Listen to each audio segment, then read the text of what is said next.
ముగ్గురు వ్యక్తులకి లోకంలో నిద్ర పట్టదండి. ఒకటి చౌర్య, దొంగతనం చేయాలనుకున్న వాడికి నిద్ర పట్టదు. రాత్రి వాడు ఆఫీస్ టైమింగ్స్, వాడు ఎలా పడుకుంటాడు? వాడు వర్కింగ్ అవర్సే అవి.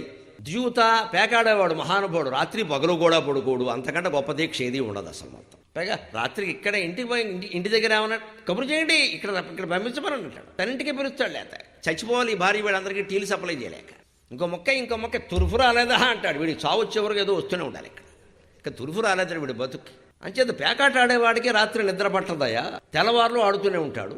పరాంగనాహ, పరస్త్రీ మీద కన్నేసిన వాడికి కూడా రాత్రి నిద్ర పట్టదయ్యా.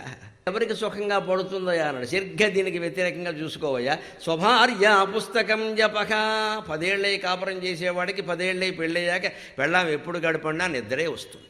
అప్పుడు కూడా నిద్ర రాలేదనుకోండి, ఇంకో ఉపాయం, పుస్తకం పట్టుకోండి అమ్మా, వెంటనే వస్తుంది నిద్ర. 2 పేజీలు తిప్పగానే వస్తుంది. ఇంకోటి కూడా చెప్పారు, మనందరికీ అనుభవం ఇది. జపం చెయ్యి, 2 నిమిషాల్లో పడుకుంటాం వెంటనే.